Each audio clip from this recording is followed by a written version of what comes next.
So it is now my pleasure to introduce the moderator for our second panel. Penny Lewis is going to be the moderator. Penny is a professor of labor studies at CUNY's School of Law and Urban Studies, and she's one of the 4 principal officers of the Professional Staff Congress that represents 300,000 CUNY faculty and staff. I should mention that Penny is one of the few people at CUNY who actually uses the vowel at the end of my first name on occasion, because we knew each other before I came to CUNY. And so we'll allow Penny will now introduce the members of her panel. Thank you.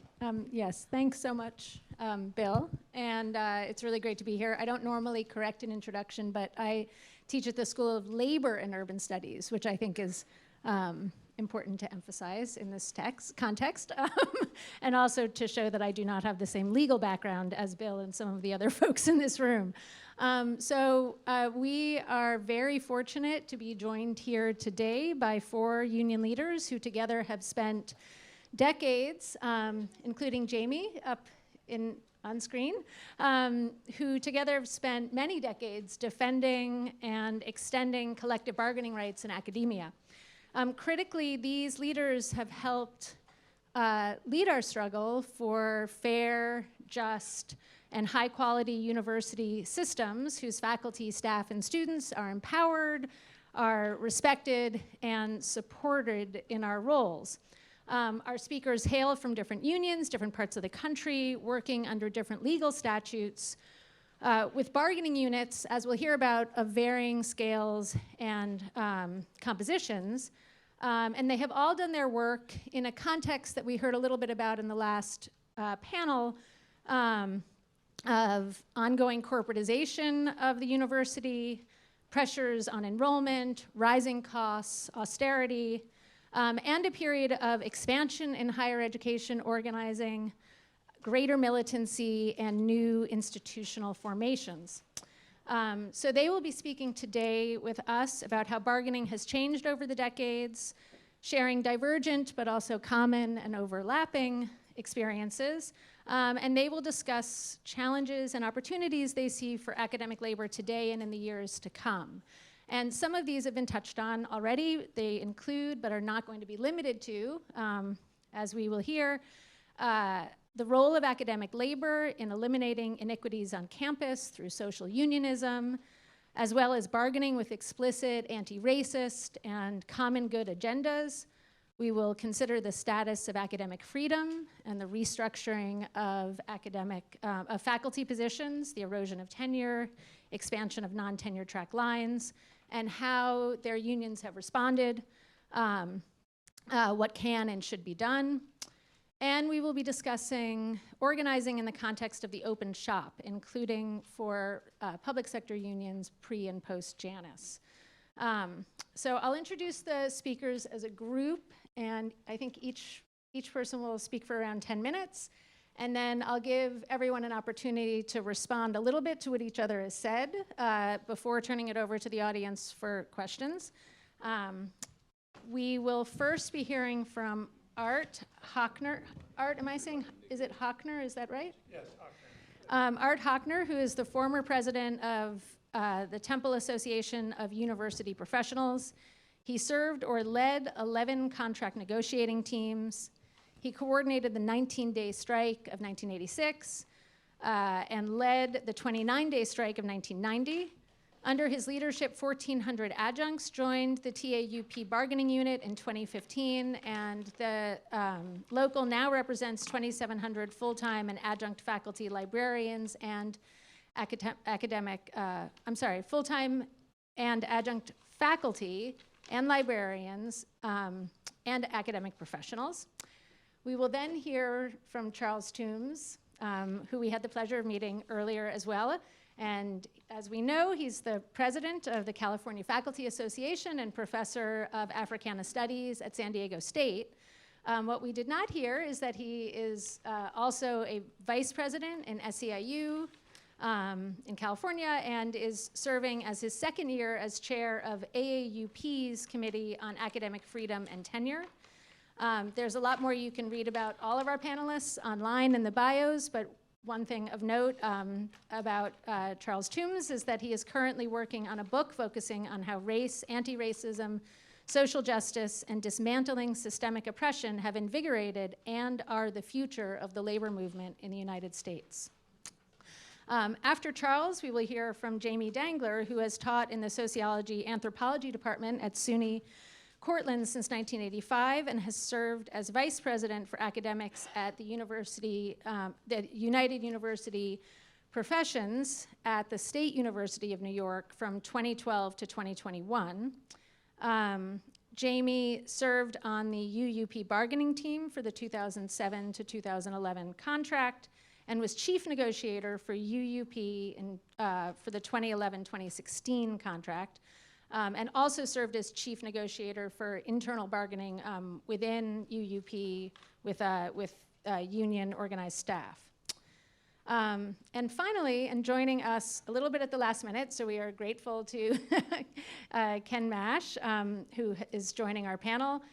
He is the president of the Association of Pennsylvania State College and University Faculties, which represents faculty and coaches in the Pennsylvania state system of higher ed, and somewhat unusual for the field is an unaffiliated faculty union.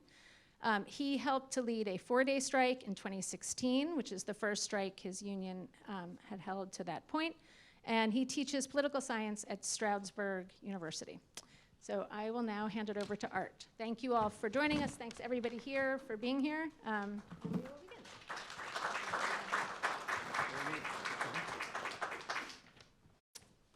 Thank you, Penny. The Temple Association of University Professionals has had a rich 50-year history in collective bargaining. We've crossed swords with management over shared governance, tenure, the role of non-tenure track faculty and adjunct faculty, not to mention pay and benefits, using a variety of negotiating tactics and strategies, including 2 long strikes, as you already heard. We started out as an AAUP chapter, then jointly affiliated with AFT, then disaffiliated from AAUP and changed our name to TAUP, AFT Local 4531. I began my career at Temple in fall of 1978 as a tenure track assistant professor in the School of Business. For 5 years, the Temple AAUP had been the bargaining agent for all full-time faculty. Soon after I arrived, in spring of 1979, Temple announced a retrenchment of a couple of dozen tenured faculty, claiming budget shortfalls and enrollment declines in several programs. AAUP and the Faculty Senate fought against this, and within 2 months, the administration relented. All the termination letters were rescinded. But management didn't give up on their plans. In 1980, they got the union to drop a lot of the retrenchment language in the contract, including the definition of retrenchment. 2 years later, they laid off 57 tenured faculty and numerous non-tenured tracks. This time, AAUP fought the layoffs in arbitration, but they lost every case, and they never mobilized their members to resist.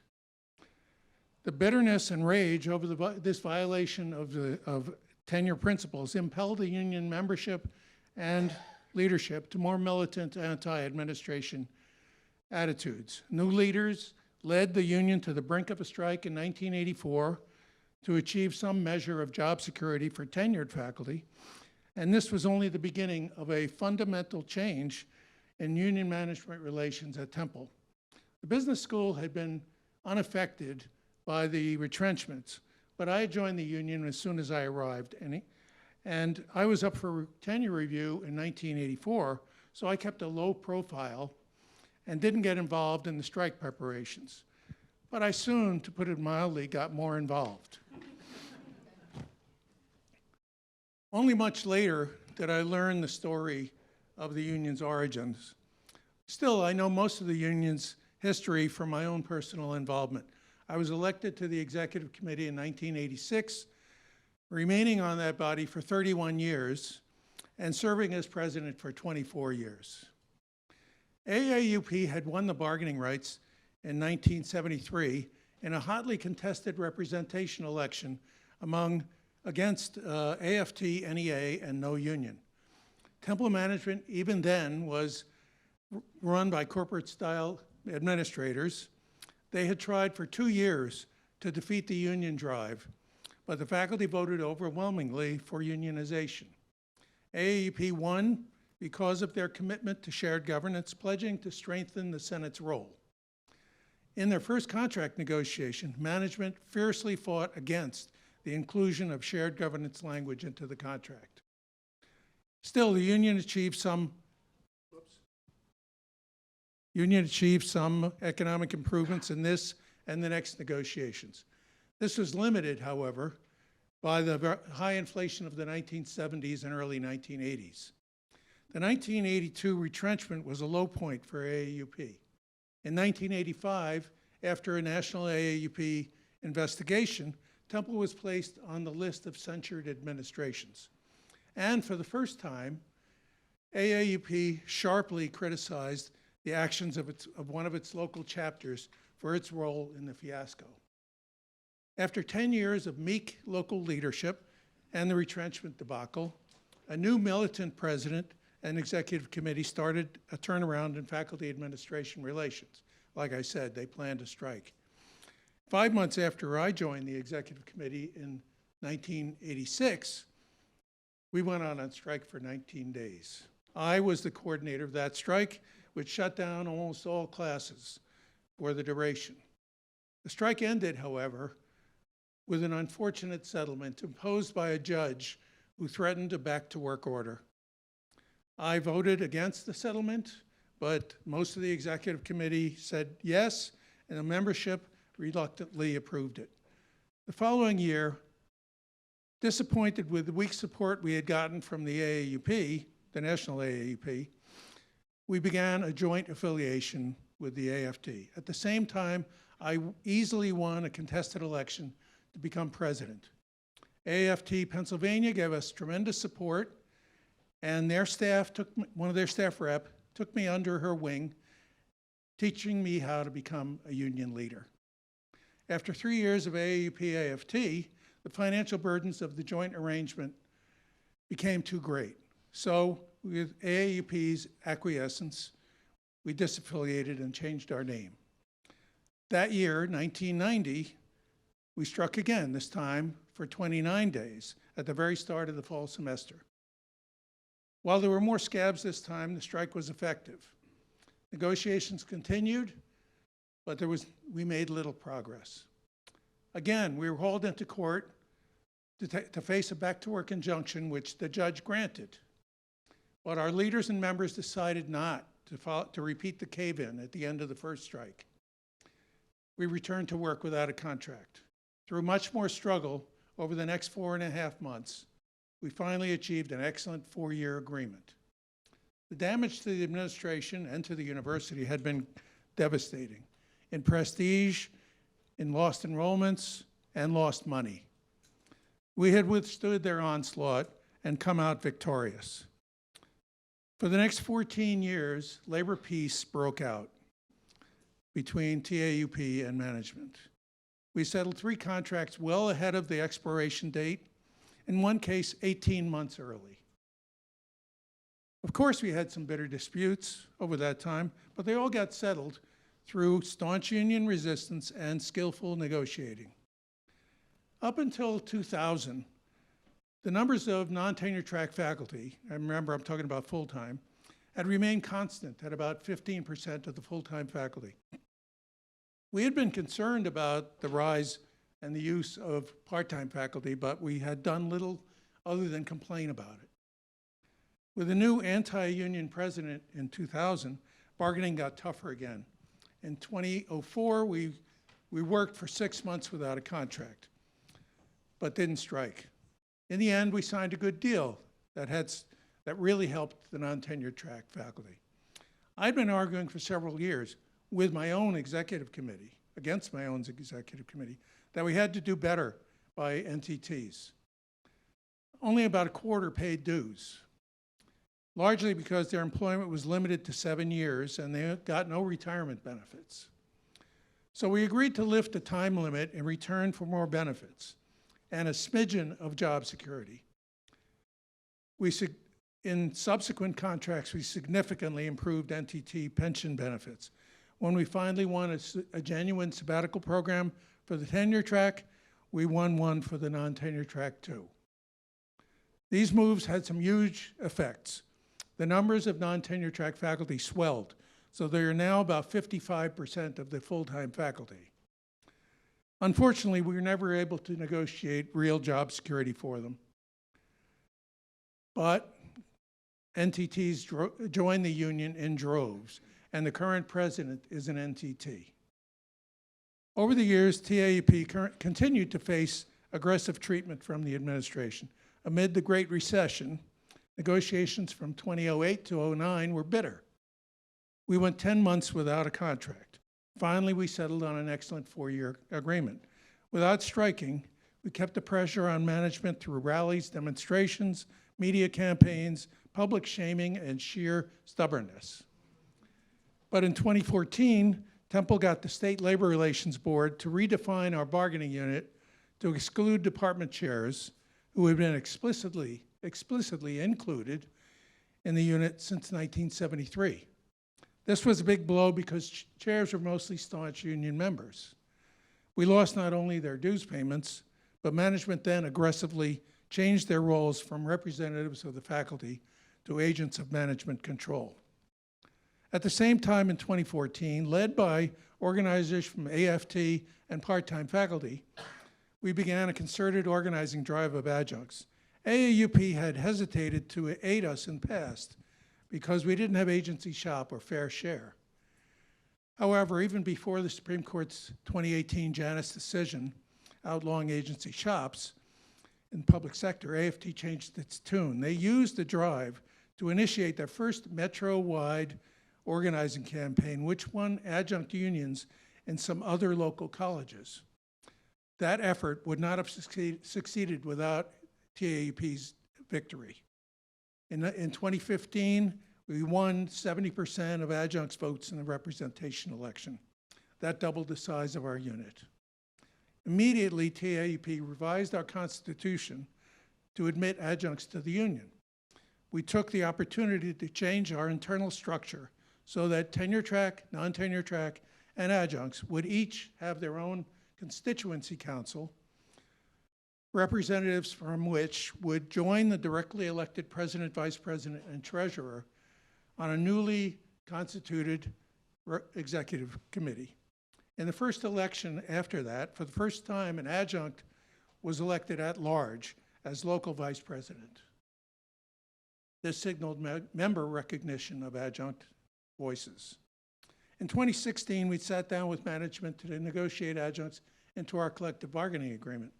After 14 months of painful talks, in August 2017, we reached agreement on a 2-year contract. That was the culminating achievement of my union career. I had stepped down as president in May, but continued as chief negotiator. And then I retired from the faculty at the end of 2017. Fortunately, TAUP has managed to negotiate a 4-year contract with management in 2019, pre-COVID. The agreement expires later this year under very changed circumstances. I've always been a staunch advocate for workplace democracy and a strong supporter of the Faculty Senate, but Temple's Senate seems weaker than ever. The assault on shared governance and increasing corporatization of the university is a major threat not only to tenure and academic freedom, but indeed to education. I wish my successors in leadership every success in maintaining TAUP's historic role in preserving and protecting fundamental faculty rights and faculty voice. Thank you.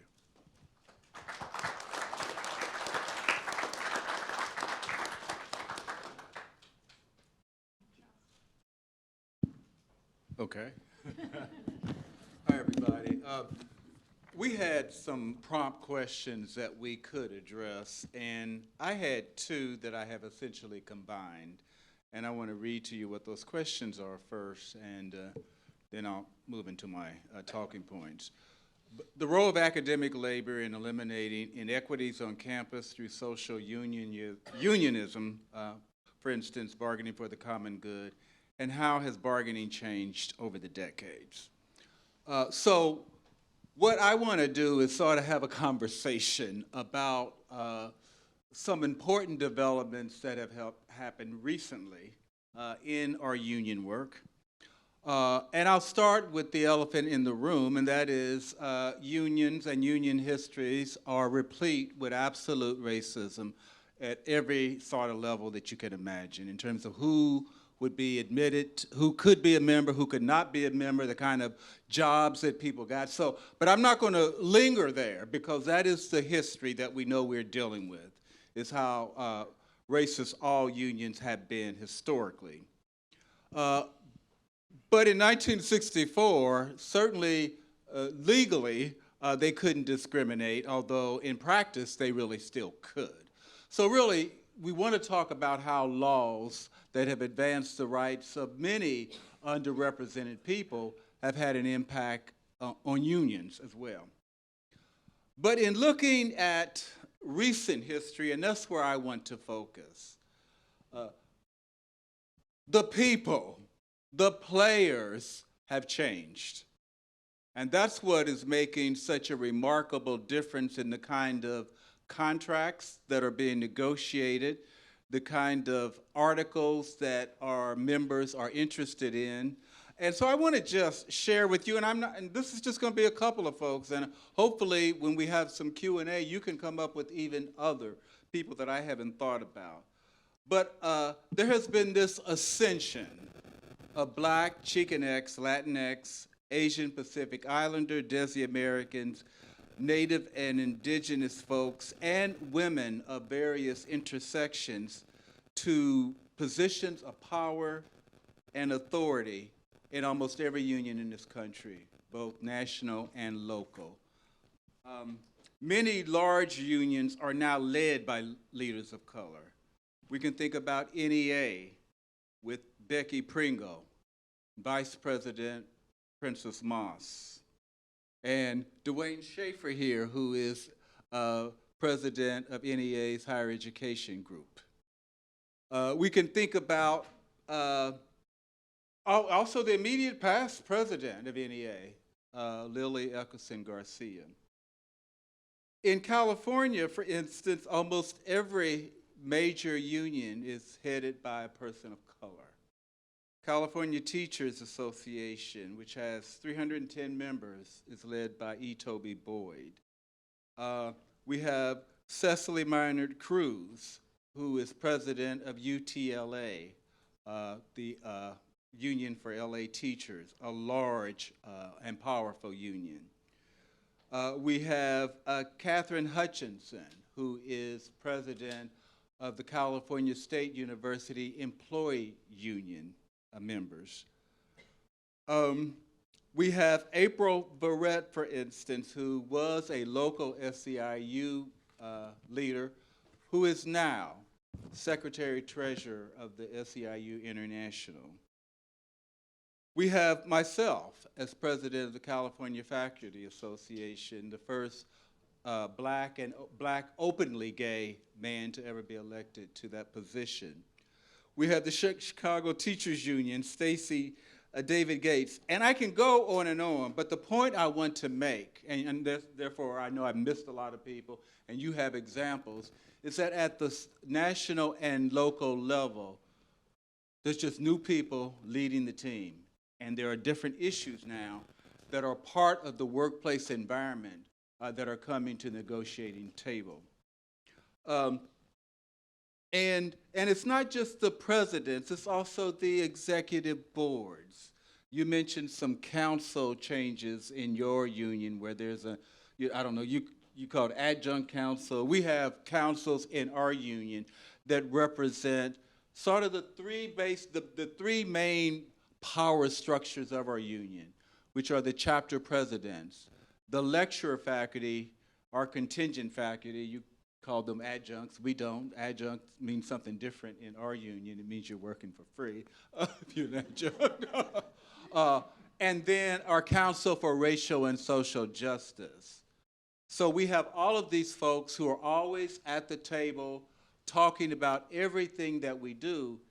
And as our union itself moved to an anti-racism and social justice transformation in 2015, just so many new different things come to the table that we never even thought about, but our workers are concerned about them. And I'm going to get into some of those specifics in a minute. We also, though, pay attention to our elected leaders, and we make sure that we elect people who have our values, who want to really see a just nation, a just workplace. And in California, the majority of both houses are folks that CFA has supported and endorsed, so that when we come to them and ask for more money for our CSU system, they understand the students who are going to be impacted by that increase in budget and other things. We also know that we are in the late pandemic. That's what I'm going to call it. Some of you may say we're past it or post. But we know that so many racial and gender inequities came about from that pandemic. They were highlighted. They were always there, but they were highlighted. And it means that we have to address some of those in our negotiating, in the work we do as labor unions, because our members are impacted by those isms, by those systems that are still oppressing them at the workplace. So they become part of our work whether we wanted them to or not. And in our case, we did want them to. And I know when we made our transformation, we had members of our union who were questioning, well, why are you moving away from what unions traditionally are about?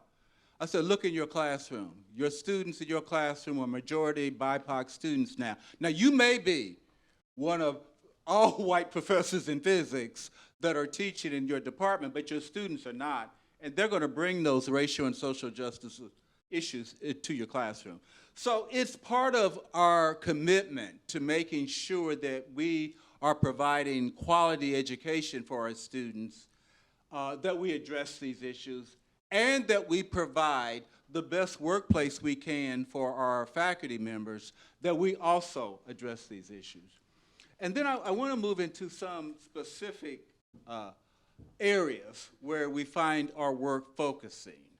And again, I absolutely believe this is only because we have different leaders of these unions now.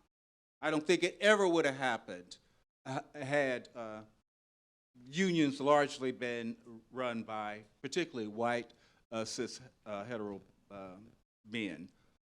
But that's not the case. And we had to fight to get into these positions, and now there's some things that we're doing that are always benefiting everyone. We're not leaving anybody off the table, but I'll talk about some issues that we are doing. First of all, we center anti-racism and social justice in all of our contract negotiations. So it means we always do the work that unions do. We want the best salaries for our members. We want them to have the best faculty rights in the contract. But we know that money isn't everything. As a black faculty member, I'm also concerned with who is going to evaluate me. I'm concerned about the amount of work I have to do to serve students and how that's going to impact my file when I actually go up for promotion and tenure. And so we want to know, how can we address some of these issues in the contract? We know a lot of them have to do with our, Senate policy and faculty governance, but not all of them have to be. So that's something there. So centering, sort of looking at particular articles that you are negotiating and putting an anti-racism and social justice lens on them.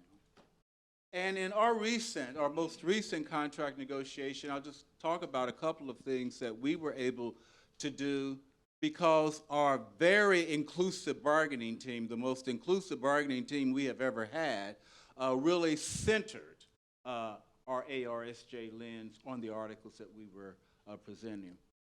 Addressing bias in student opinions of teaching, because our members came to us and said, if I'm teaching in this area, or this is my identity, students will often negatively evaluate my teaching.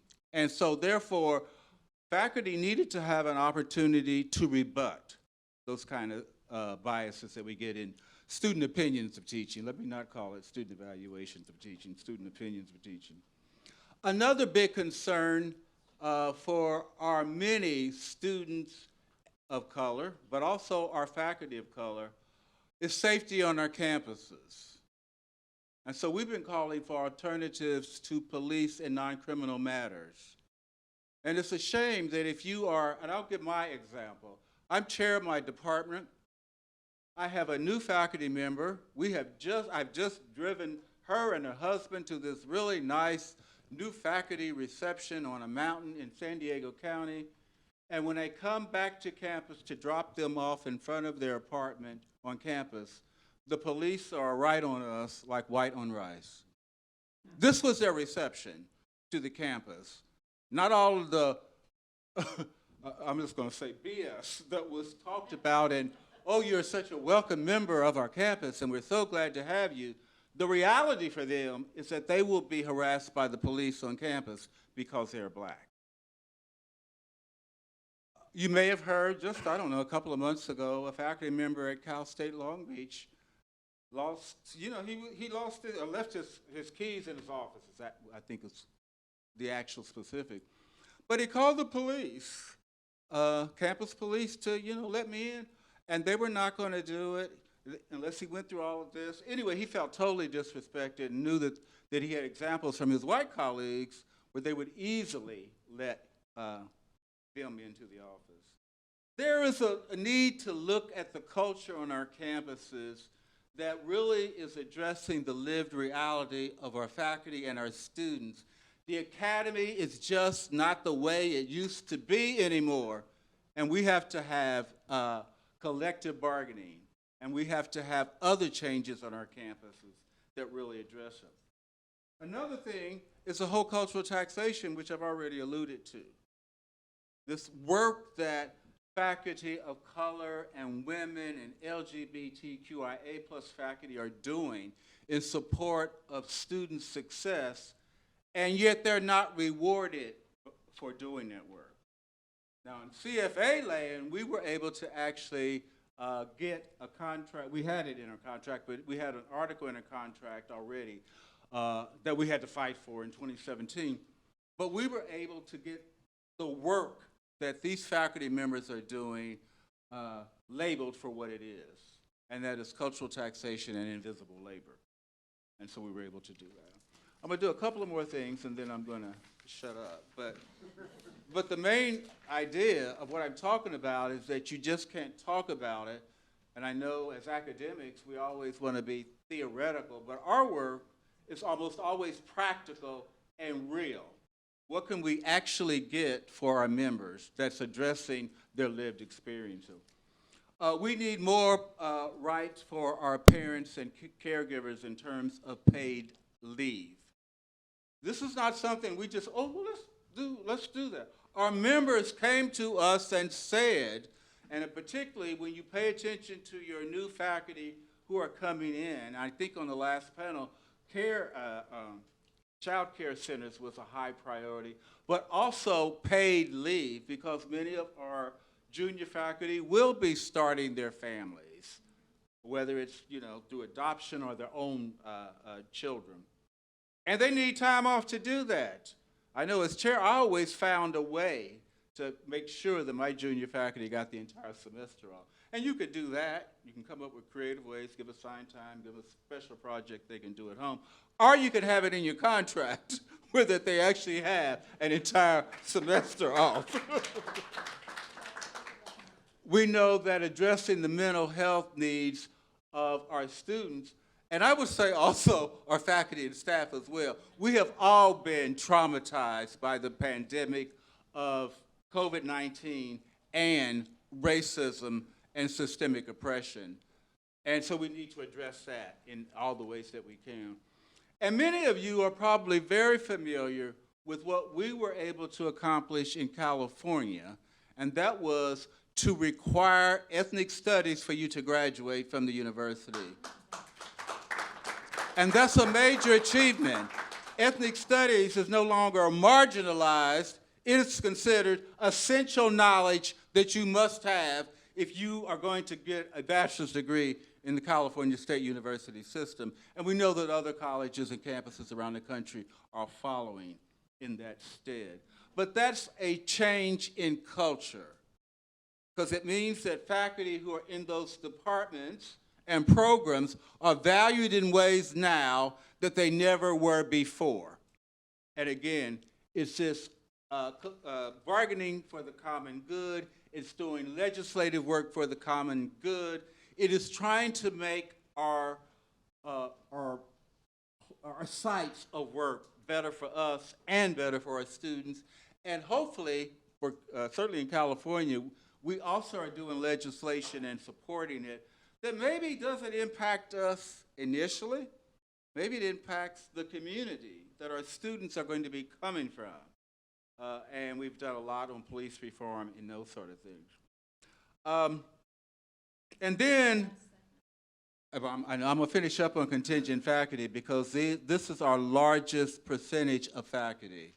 And we have tried over the years, every time we negotiate, we make our contracts stronger and stronger for our contingent faculty. And we will do that again when we reopen.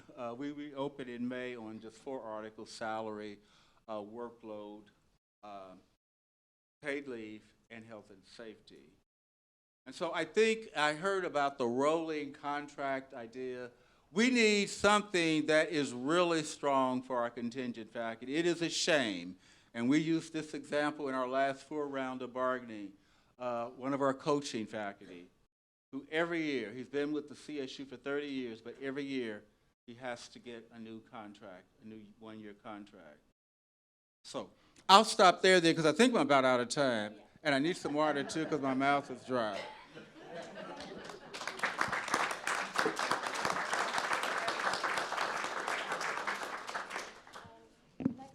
Jamie.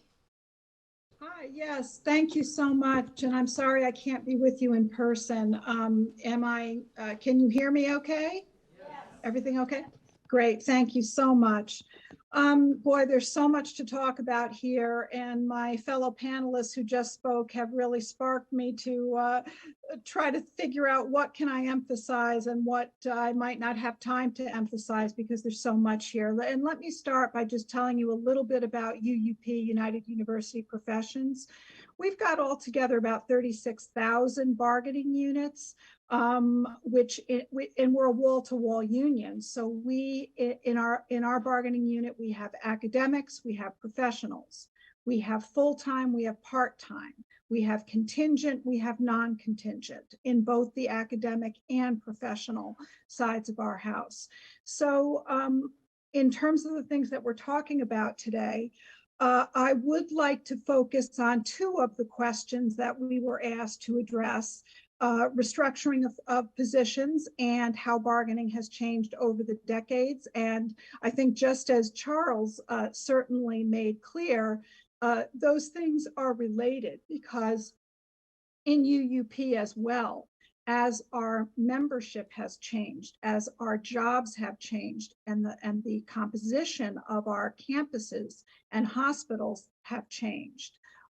Members have brought forth new priorities for bargaining.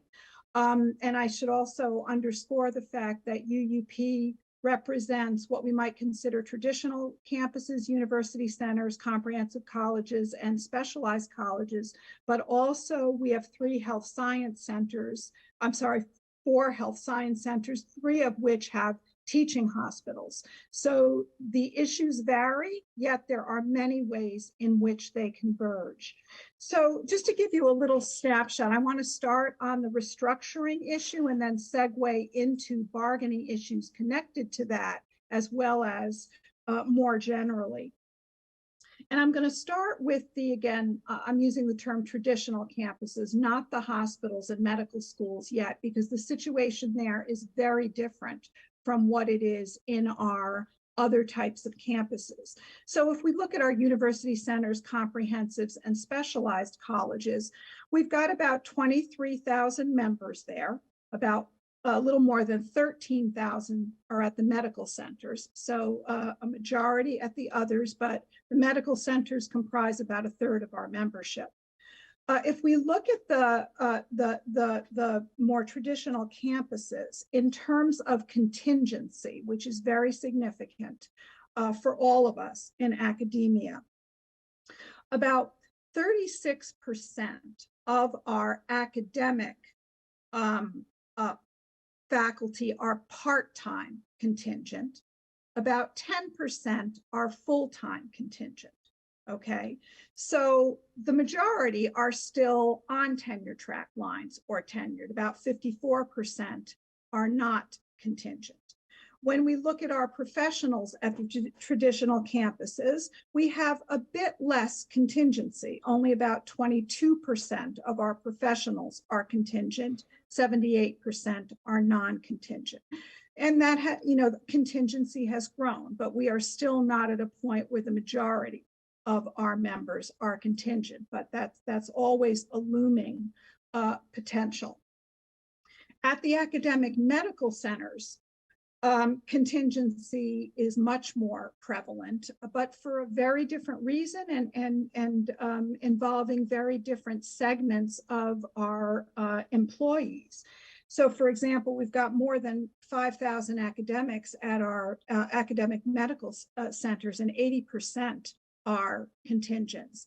And those are folks who are in clinical positions. They are residents and doctors. They are in direct patient care. So the state SUNY has kept most of those positions contingent. So again, that's a very different situation than a part-time academic who's teaching at a regular type of college. So again, we really have to differentiate, and that makes our contract bargaining very, very complex in terms of how to deal with issues of contingency among different types of employees. Now, I want to segue then into that question of what have we tried to do to address the restructuring of our workforce, contingency, and so many other issues that impact all of our employees, regardless of their status as contingent or not contingent. And I want to emphasize here that while I'll be focusing on bargaining and a bit about labor management, because all of our campuses have viable, active labor management venues, which are secured in our statewide contract. We negotiate our statewide contract with the Governor's Office of New York State, and that does provide for individual campus labor management forums. So we have that two-tier system of state-level activity as well as campus-level activity in labor management, but one state-level contract that we negotiate that covers all of our employees and our institutions.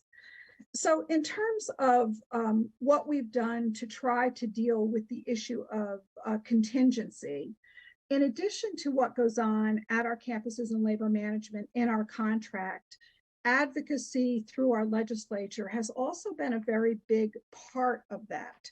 We need, every year we have to fight for adequate funding for our campuses. And the increase in contingency at many of our campuses is somewhat connected to inadequate funded. It's connected to other issues as well, but that is certainly a big one.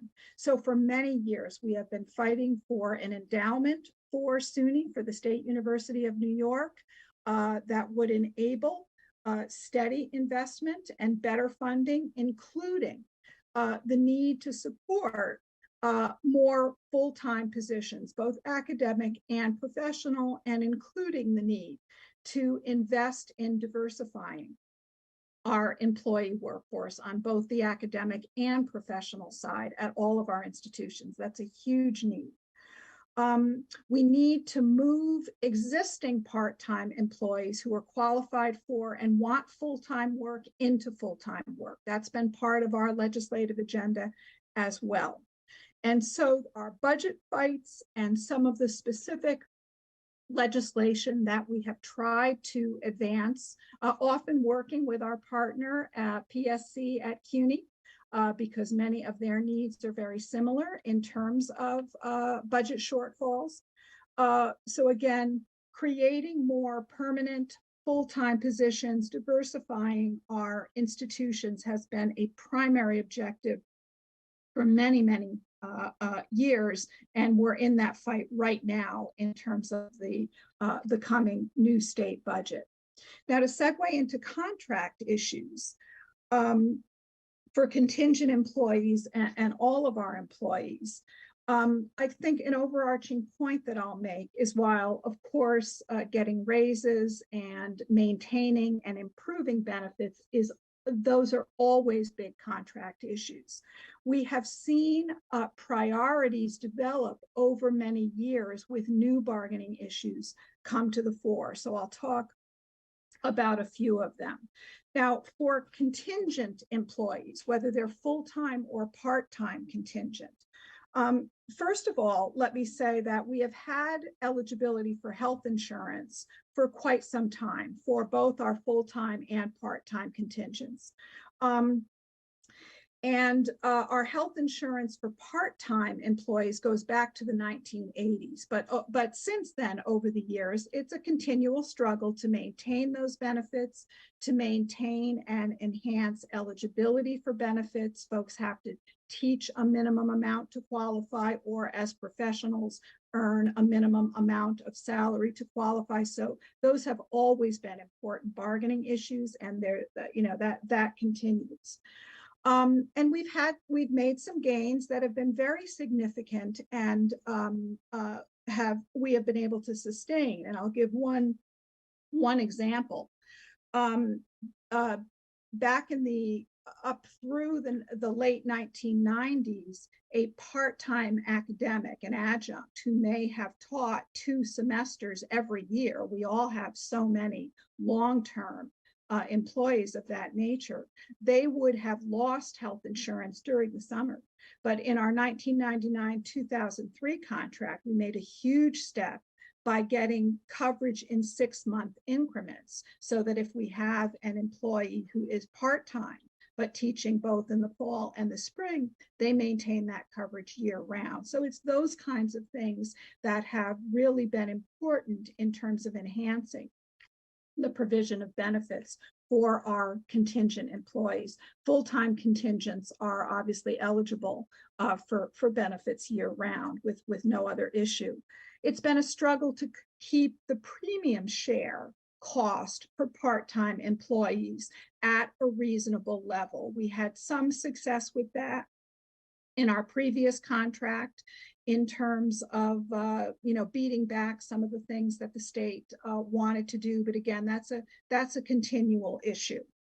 Another thing that's been very important for our contingent employees is for us to fight for their professional development. For example, we have consistently negotiated for grant monies for our employees. So fighting to make sure that part-time and full-time contingent employees are given their fair share in terms of applying for those grants has been a very, very critical part of our continued struggle. Job security is a big one. I know for all of you, I'm sure, who have contingent employees at your institutions.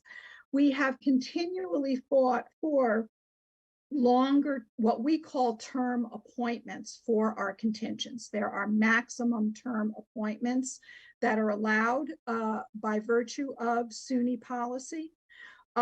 But there is variation. So for example, a typical part-time academic the maximum term appointment is a 3-year appointment, but many campuses don't give that length of appointment. So fighting at the campus level for longer term appointments has been very significant, and fighting at the state level to try to get longer term appointments for all is very important. The same is true for our professionals. We have many contingent professionals who have term appointments, and we have a similar concern there as well.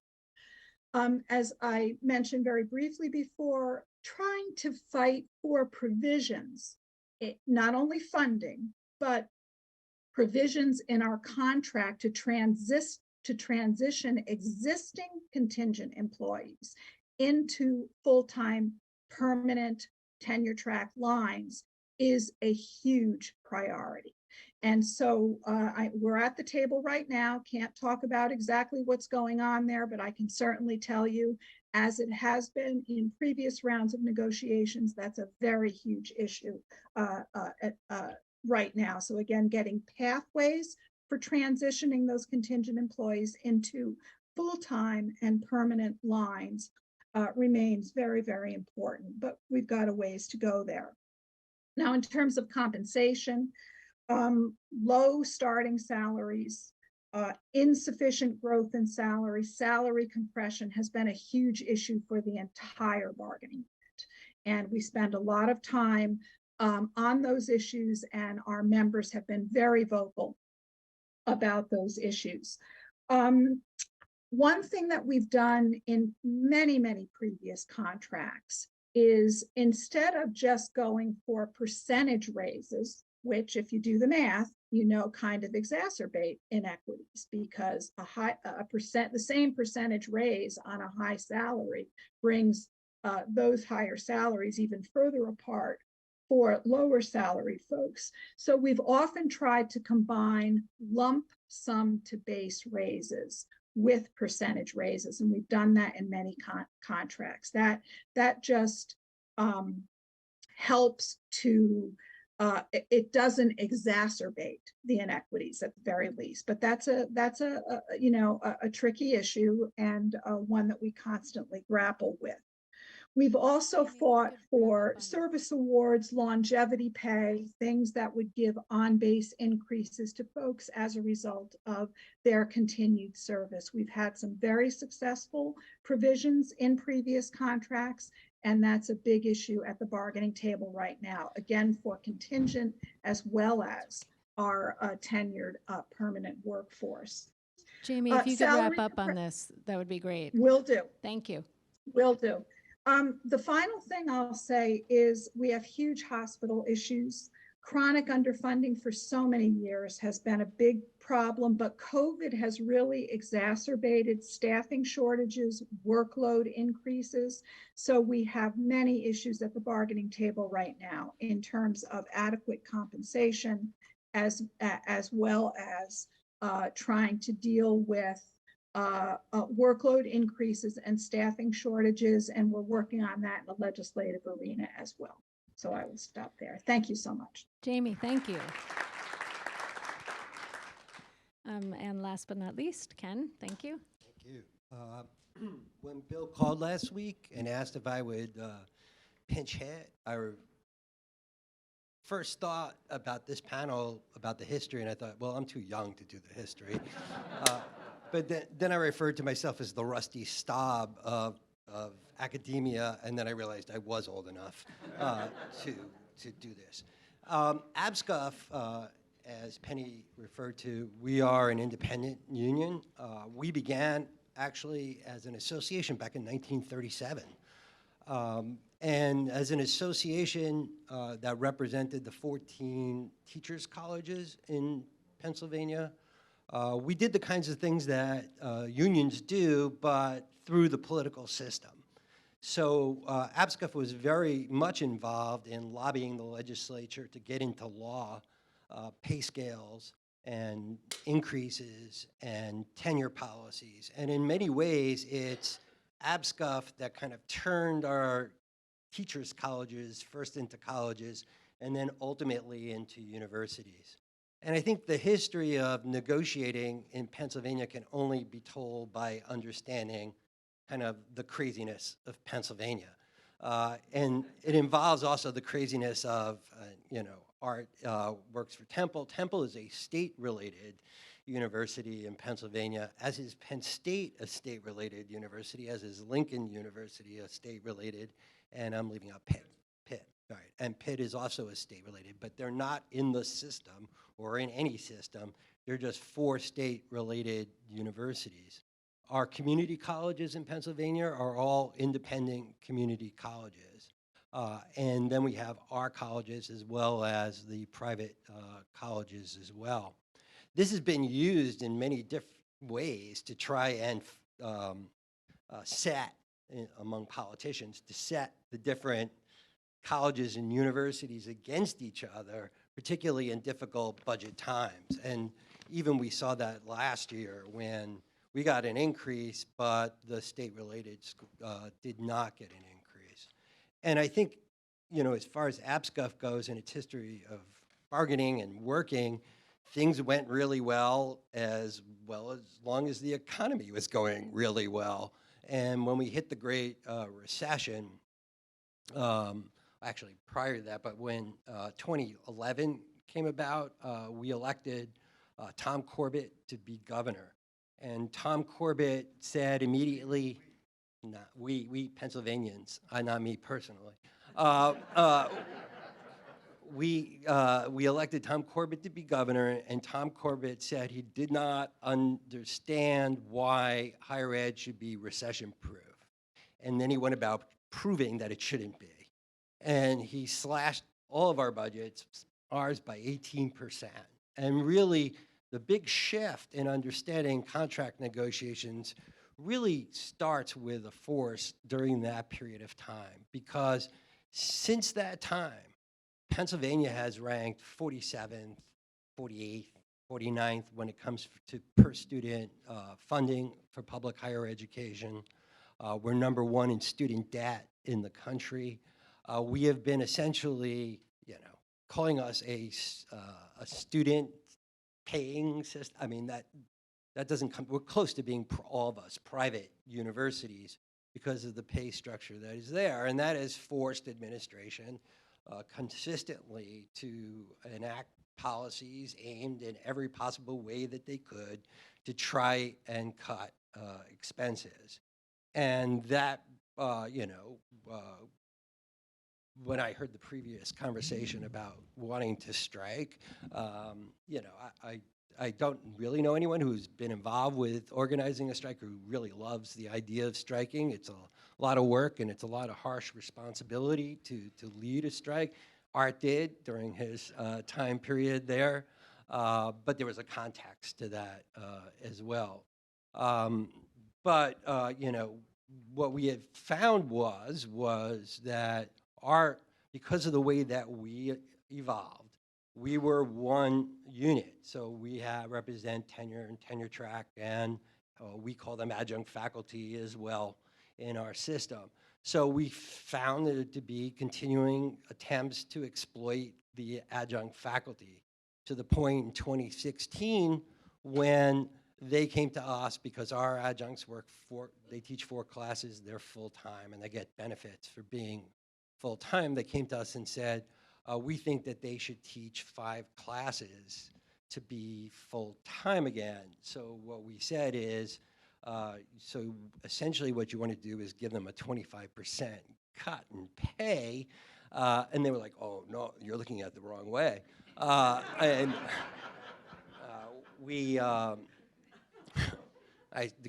they were right. I was looking at it the wrong way because they had no intent of giving them the 5th class. They just didn't want them to be full-time so they didn't have to provide benefits and the other things that came to them. Ultimately, we went on strike over that issue, out of many issues, but particularly because of that issue. Our tenure and tenure track faculty understood the implications for everyone about what that meant. But it is consistently living under austerity that drives virtually everything that we do and the crises that we face from day to day.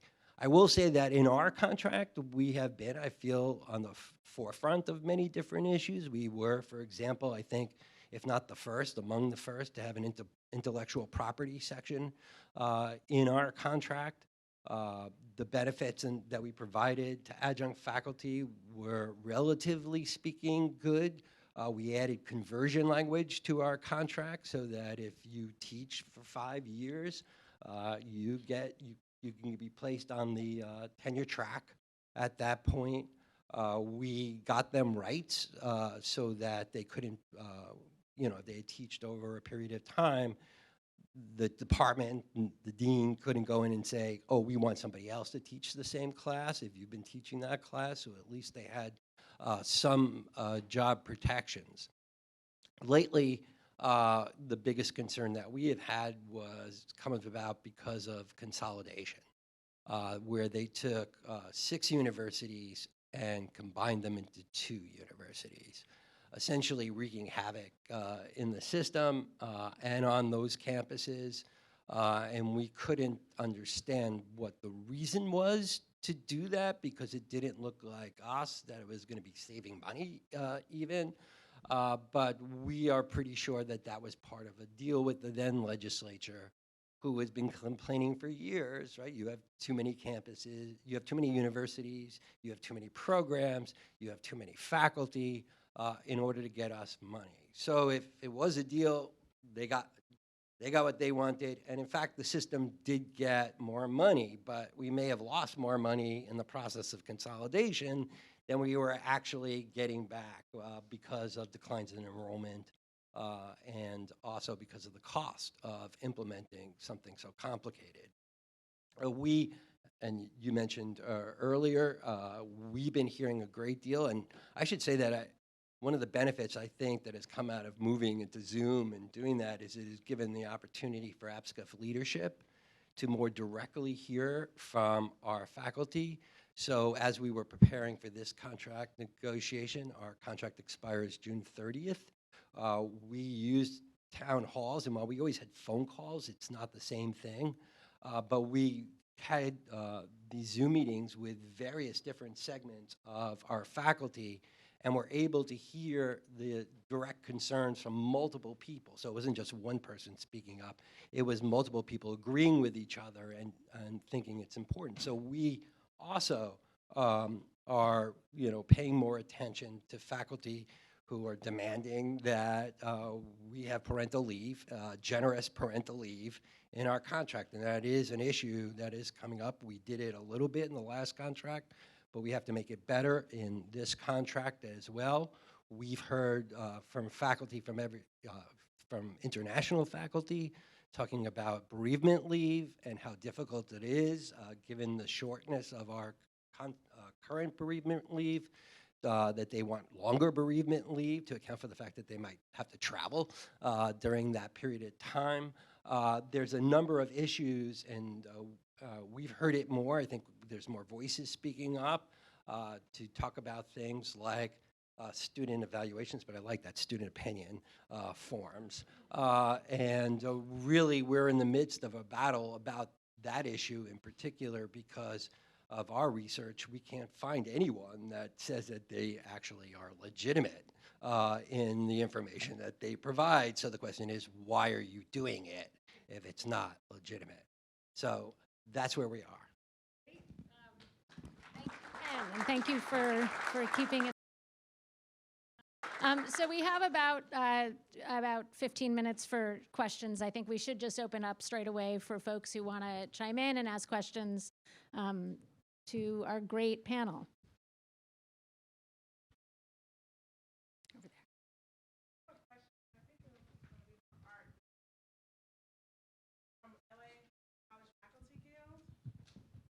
there. And one thing that I heard that you say about, and I heard a lot about contingent faculty. I'm talking about adjunct faculty, so those who are not on a tenure track, to hear that after 5 years, wow, that's really amazing. We're in negotiations right now. I know I couldn't even bring that up, but that's fine. I'm maybe for a later date. I just have a question about what the challenges were when you think about having adjunct faculty and getting contracts to say, like, as far as job security, about 2-year terms, 3-year terms. And we're hearing about with CUNY having multi-year, I think it's multi-year contracts or something. How did those conversations come up when you're talking about adjunct faculty, those who are part-time, not on tenure track, and not even eligible? How does that work? Well, in our case, with the adjuncts, part of I said we spent 14 months at the bargaining table to include them into our contract. We weren't at all negotiating over any of the full-time faculty, simply the adjuncts. And many of those months, I can't tell you how many, were spent on that issue of adjunct job security, part-time faculty job security. Many of them, many part-time faculty have taught at our institution for decades on a semester-by-semester basis. There's no presumption of continued employment. There's no benefit to, there is access to certain benefits, but if you got to pay 50% of the premium for health insurance, and you're getting low wages, it's the same as getting no benefits. But Jenny Shanker here was on that negotiating team as an adjunct representative, and she could back me up. How much time was spent on the issue, and how many twists and turns of logic that management tried to trip us up on, and well, how would you put this in contract language? And then we spend hours and hours away from the table putting together the best proposal we could, and they'd find flaws in everything we said, every single thing.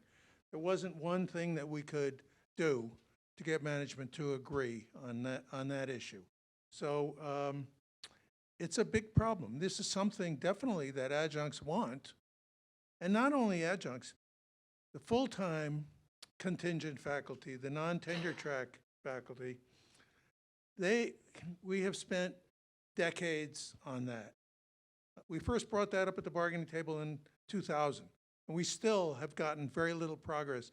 There is the possibility of longer-term contracts, and there has to be a reason for not giving non-tenure track faculty a longer-term contract after a certain period of time, a sort of a probationary period, so to speak. But right now, there are many long-term, non-tenure track faculty who are not being renewed. One example is a friend of mine who's been teaching at Temple for 26 years on the non-tenure track and is not being renewed. He spent his career at the institution, and they have zero loyalty. Anyway, I don't know if it's anyone always been a else battle. wants to come in on the question. Did you? In our contract, we have,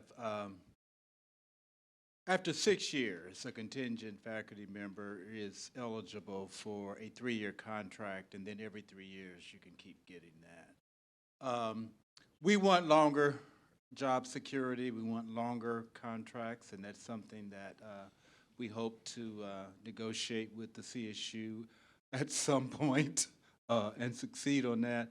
But in terms of benefits, if you teach 2 classes, your benefits, you get health benefits. So that's something we've had for a long time. I think our major concern is making the contract better for contingent faculty. Now, it's already fairly strong, I think, nationwide for, if you look at articles for contingent faculty. But we want it stronger, so that's where we're at. And it's not separate. We do all of our bargaining together. It's not like we separate, anyway. I would say on it. And CUNY has a similar, 10 semesters over 12 years, then you get a 3-year appointment. And after 1 year of teaching, if you're keeping 2 classes, you get health benefits. But we also are trying to get a much stronger case. And I would just say that flexibility, is the cornerstone of management's philosophy. And so getting job security for contingent positions, I think, is the hardest thing we fight for. I mean, without, they want to die on the hill there and we want to die on the hill there. And it's a really tough spot. Are there other questions? Come on. Yeah, I see Roberta and then Olivia. Maybe both of you could give your questions, and then we could give a last round to everyone. My question to all of you, and I've heard this in many, many places, and that is parental leave. Have any of you given consideration to calling it family leave? Because we have employees who have to take care of elder parents, and it's actually harder to get elder care than it is to get child care. So when it's always framed as parental leave, I know in my local, it's Fashion Institute of Technology, SUNY Community College, that's where our members push back. Just don't carve out one sector of our population. Great, and Could why don't I- we hear from, let's just hear from Olivia first, and then everyone can get a last word. Hi, Charles, I just wanted to ask if you could talk a little bit more about the cultural taxation article and like what it says and what it does. And Penny, I'll tell you, I would love that. That sounds good to me. It's one of our, it's one of our demands, thanks to California faculty. So thank you. Well, I can start with both on we call it parental leave kind of for shorthand, but our understanding and how we will write it up, it will be parental and caregiver leave. So, but we haven't, at this point, just used the language family leave yet. Certainly it's something we could consider, but we wanted to be inclusive of caregivers and parents. And then on the assigned time for exceptional service to students, which is our cultural taxation piece, faculty can apply, and campus senates have developed a policy, but they can apply and demonstrate that they have been going beyond what their job tells them they need to do in terms of all the mentoring and counseling and whatever they're doing in their work with student groups. And then they would be awarded 3 units of assigned time, which is our typical teaching load. So it means they would have a class reduction is what would happen. We had, like I said, we've had the article since I think it was 2017, that contract negotiations when we got it in. But it was not called cultural taxation. And a problem that emerged, and again, our members let us know what's going on, is that the awards were going to folks who we really didn't want them to go to. We wanted them to go to folks who were actually culturally taxed, even though everyone can apply for it. So if you're working with all these students and you're creating student success, that's fine. But we really wanted to make sure that, and particularly in California, this is important because I think it's like 70% of our students are students of color, and they come to the faculty of color or whatever other identity association they want to come to. And those people are carrying all the weight, so we were able to get it called cultural taxation now. But anyway, 3 units, and apply. And we have to tell folks, make sure you apply. If not, you're going to keep doing all of this free labor. Jamie, come on Penny, in. can I? Yeah. Yeah, can I speak to the family leave issue? And it is near and dear to my heart because it's I have to say, it's the issue that got me involved in state level union work, not just at my chapter, back in the early 2000s. And we started a committee across our chapters to try to find out what members wanted, what support was. And right from the start, we made a very determined decision to call it family leave and to incorporate everything, birth, adoption, foster care, elder care, care of sick relatives, et cetera. And I think it's absolutely critical to do that for a couple of reasons. One of which is as a practical matter in terms of organizing. Back in the early 2000s, the first challenge we faced, before we even got to trying to talk to SUNY in the state, was many of our own members did not see it as a union issue until we made it very clear to them that the need for paid leave can happen to anyone. It can be, again, and so many different situations.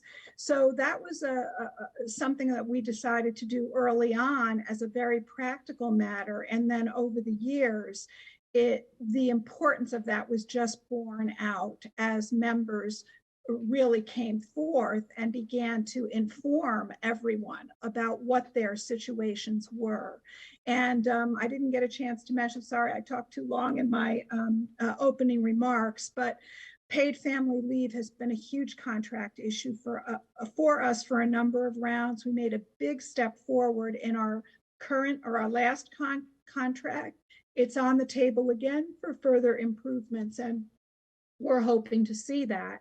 And we also, as I know, many other unions in New York State were supportive of advancing paid family leave for private sector employees. We now have a state paid family leave act. So I think that's another good example of how mobilizing people to support a political issue for the benefit of workers across the state, regardless of where they work, really dovetailed with our contract fight.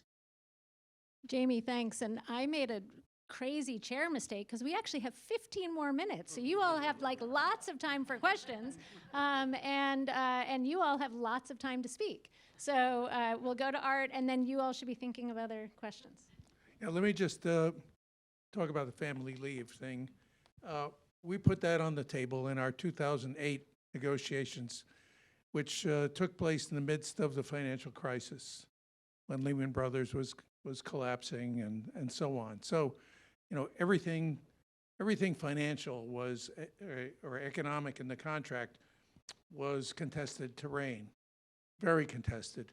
But we put that on the table for family leave for all the people we represented. We didn't represent part-time faculty at that time, and it was quite a battle. But we did manage to get, way back then, some family leave for tenured and tenure-track faculty, and it was a relief for a semester from teaching responsibilities, but not from research or service responsibilities.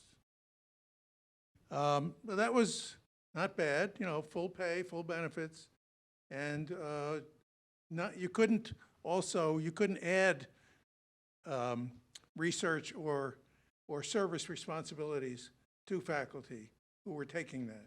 So that was great. And some people, including the person who became the president after I stepped down, he took advantage of that. So it wasn't only women that were able to take advantage of it, but that was, you know, since women do the majority of childcare, that was the intent. Now, we tried to put on the table the family aspect of it with parents, grandparents, et cetera, brothers and sisters. You know, management tried to do whatever they could to ridicule that, and we felt we had to compromise on getting something for the tenure track. We tried to get it for the non-tenure track, and they said absolutely not. But they did give the opportunity to appeal to your chair, your dean, and the provost for some relief from teaching. And some non-tenure track full-time faculty were able to get that. But that's, you know, just that you could ask, and you could be given that, and you could be denied that. But that was a step.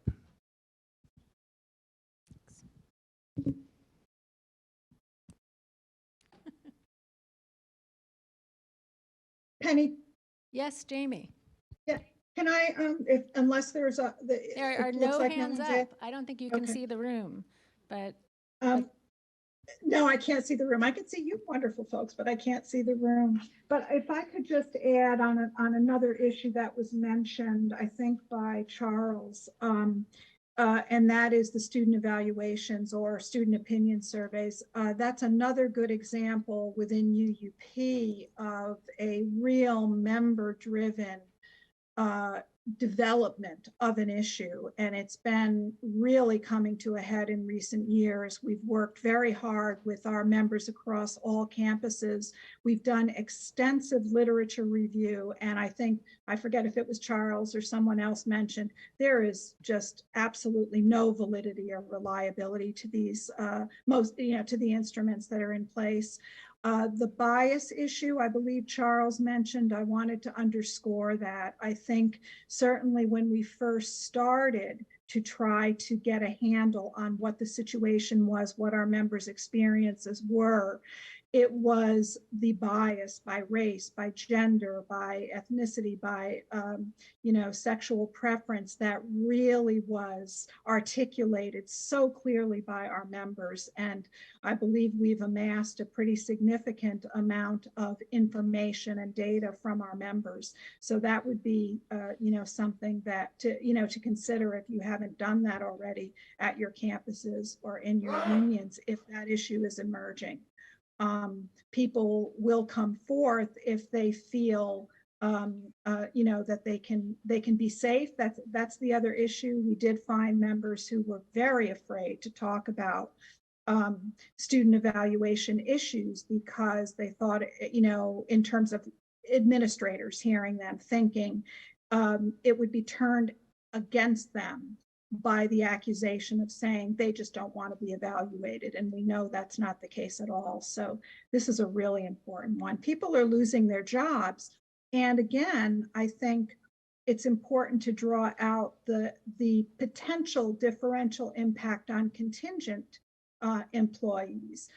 Potentially a tenure track person, or certainly a tenured person, can maybe deal effectively with some level of biases in terms of not losing their job, but we see contingent employees losing their jobs almost immediately sometimes over very unfair evaluation. So it's a big issue. Wow. There's a question in the back. And thanks, Jamie. I have a question, but I also want to give I want to give a shout out to a couple of colleagues from Dutchess Community College who published a really nice piece in the Journal of Collective Bargaining in the Academy a few years back on precisely the issue of student surveys, not student evaluations. And this was part of their negotiation. It's a really nice piece walking through how they successfully maintained it as a student survey, not as an evaluation, that it couldn't be the sole reason or the primary reason for evaluating people, that it had to be complemented by a range of other types of evaluation, peer evaluation, for example, precisely because the evidence is overwhelming that it is biased in a range of ways against folks in marginalized populations. So I'd refer you to that. My question, I really, another shout out for the Journal of Collective Bargaining, the Academy. Charles gave a really powerful statement here, and there's an interview with him and Cecil Canton, another leader in the CFA, on their work within the CFA in building a more perfect union, as Cecil put it, that centers anti-racism and social justice. And what I want to ask all of you is, I think faculty and staff and grad employees get that we're part of larger communities and that we actually have a responsibility for those larger communities. And I think one of the coolest things about your academe piece, Charles, is where you talk about why you got involved as a union in working with the state legislature on bills to do with police violence, because our students, our staff, we live in these communities and are subjected to this. So I'd like to hear a little bit more from you about that. You had a great framing of it, that we're not just on our campuses, we are responsible for our communities. And any examples from other folks about what you've negotiated that benefits the larger communities that you're a part of? Because I think that is, what we heard in the previous panel is these negotiations are done in the public eye. And that means we're negotiating for people's understanding of why we're important. And right now, I think a lot of the reasons that the strikes are being so effective is because people are understanding, the workers are understanding how to navigate and leverage broad public support for, you're a mega billion-dollar corporation, essentially, and you can't pay people more than poverty wages. It's a pretty easy message. So anyway, Charles, if you could say more about that legislation, and others, if you could speak to examples of what you've done. We have supported or we have sponsored different legislation that attempts to reform how the police operate in their communities, the kind of backgrounds they may bring to their jobs. So we've done a lot of that. But what I would like to say here is that our students come to us who have been traumatized by police in their communities. And our current advocacy for alternatives to police on our campus in nonviolent matters is that we do not want them traumatized again. They have done everything they need to do to succeed. They have all the requirements they needed to take in high school to get into our universities, they have done, and yet they come to our campuses and are continually harassed by the police, and we want that stopped. Thanks. Yeah, thank you, Charles. Yeah, go ahead. One thing that we've done, and this happened after I retired, but the union worked together with the local community to stop the building of an on-campus or near-campus football stadium that would have been used for, at most 6-8 times in a year, and it wouldn't have displaced directly any of the community residents, but it certainly would have terribly affected them.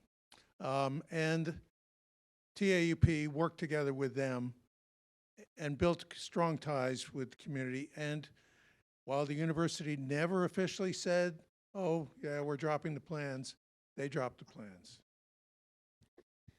I'm just going to add some food insecurity. Yeah, we're part of the FAST.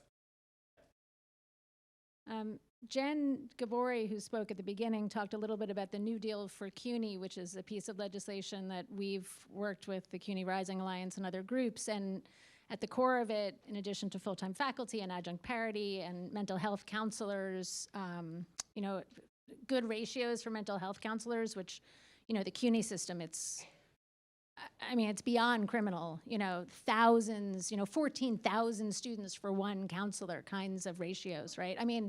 They don't make any sense. It's insane.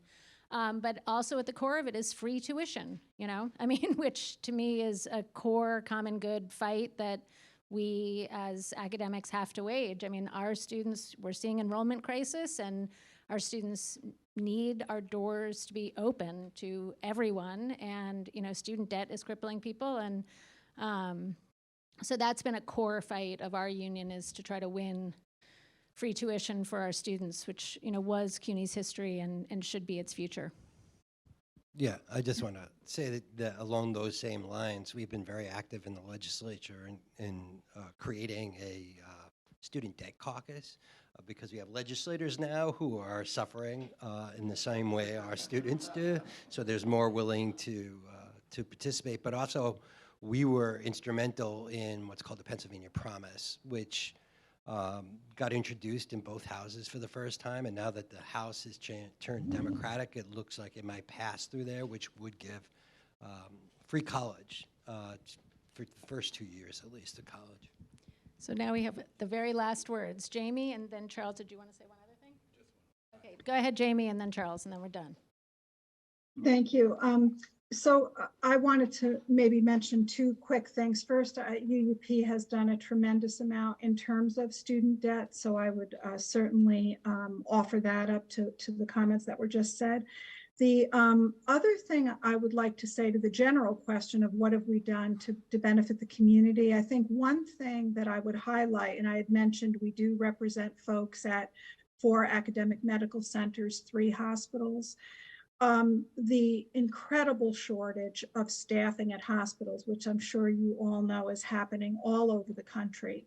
One of the things that we did a little bit more than a year ago was proposed a medical educational opportunity program. We have in SUNY the Educational Opportunity Program, which helps underserved and financially challenged students get in and get support. We proposed the same thing specifically for attracting students into the medical professions, in all of those professions.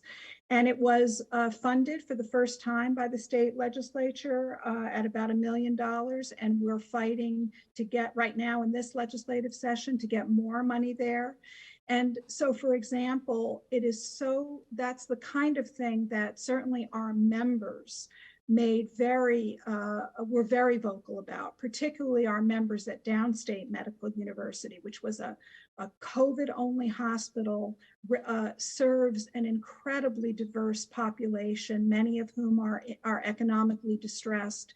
And so to get more and a more diverse population of folks into the medical profession is absolutely critical at this time. So I think that's one thing we're very supportive of and will continue to advocate for. Thanks, Jamie. Not everything needs to be in your contract. As a union, you need to be powerful enough that you're influencing shared governance on your campuses, the community. So a lot can be accomplished in negotiations, but not everything. And you need to be known for something more than just the negotiations that you do. That's my closing. Those are great closing words. Thank you.